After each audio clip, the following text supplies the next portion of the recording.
volcanic planet. You will be safe there. Safe? Chancellor Palpatine managed to escape your grip, General. Without Count Dooku, I have doubts about your ability to keep us safe. Be thankful, Viceroy. You have not found yourself in my grip. Your ship is waiting.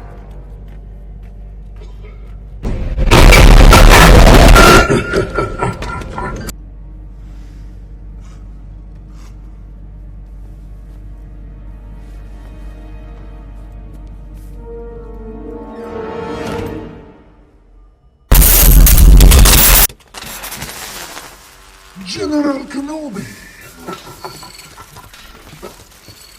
You are a bold one. Kill him.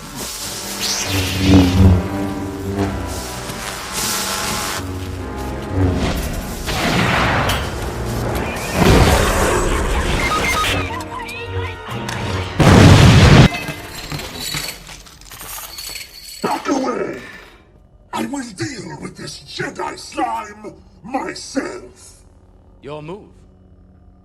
You fool! I've been trained in your Jedi arts by Count Dooku!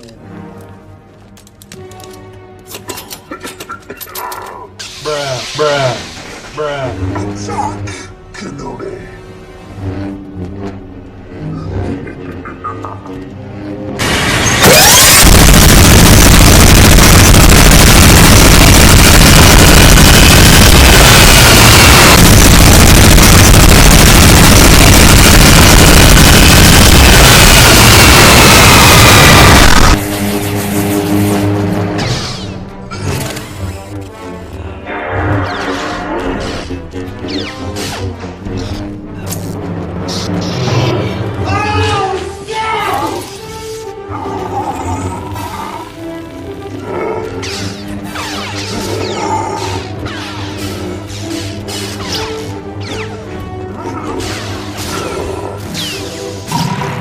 Seriously, you are fucking ugly.